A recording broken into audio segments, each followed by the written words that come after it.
Benny had no mechanical expertise, however. From the look of the news van's engine, it was in great condition.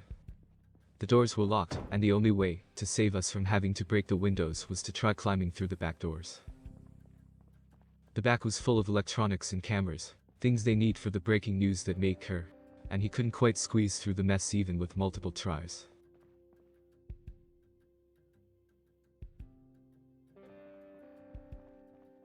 Right before I was about to smash the side window to get in, Daryl announced from behind the van that he had found the key to it.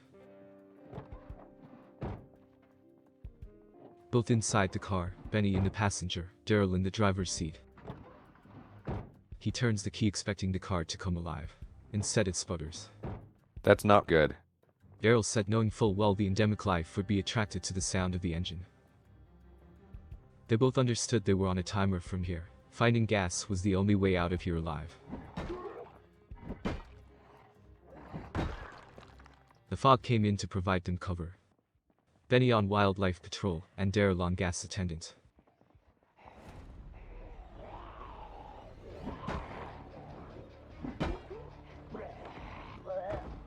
Benny is so used to the feeling of them under his pipe, the only thing he could think about was food.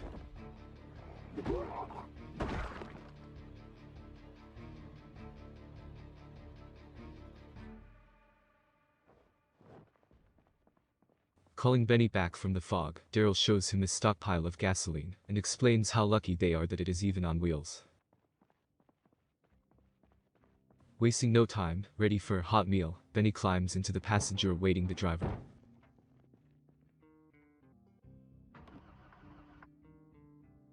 An argument broke out between them, one wanting to grab the generator, the other wanting to leave it. "We can always come back to it," was Benny's reasoning, while Daryl argued, "It is too dangerous to come back."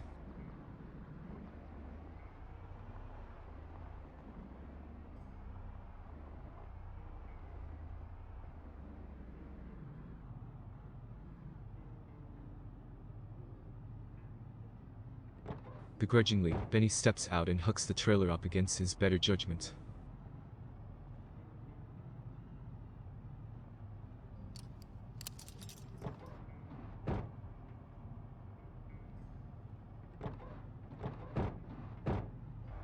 Two blocks away from their turn, a two-car pileup blocked the entire road.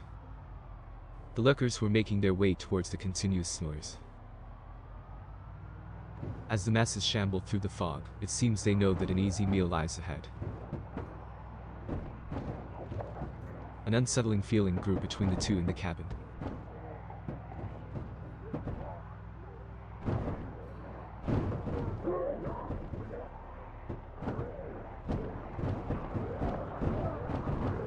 Their resolve not yet broken, weapons were readied, and Benny opened his window, quickly realizing it was a mistake before closing it. Their gathering made traveling in the van all the more difficult.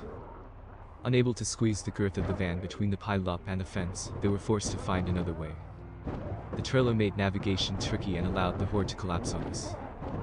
The sinking feeling in Benny's stomach was accompanied by frustration at Daryl's decision-making.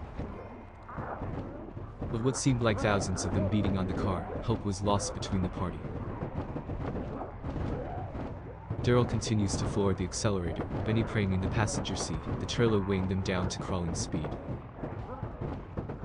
Fists and heads thumped rhythmically on the car's side panels. The glass began groaning and straining from the horde's constriction. The many faces outside distorted into one great lethal mass.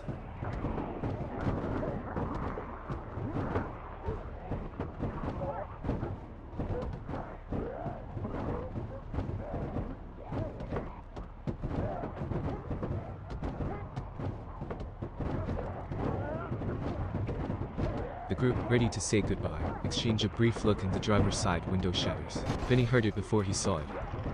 And before he could look away, there was a missing chunk out of Daryl's neck. Bleeding everywhere, Daryl wouldn't last another minute. Choked for words, Benny watched his brother die before he could say goodbye. Before I could compose myself, I heard my last line of protection break. I didn't feel any pain yet though. Was it my adrenaline? No, it was coming from the other seat. I watched in horror as they ripped Daryl into pieces and pulled him out of the window. "I'll never say anything to Daryl again" was the only thing I could say watching the scene. Then again, I won't be saying anything anymore either as well. In honor of my brother and my family, I will fight until I cannot swing my pipe anymore. Inevitably, it will happen.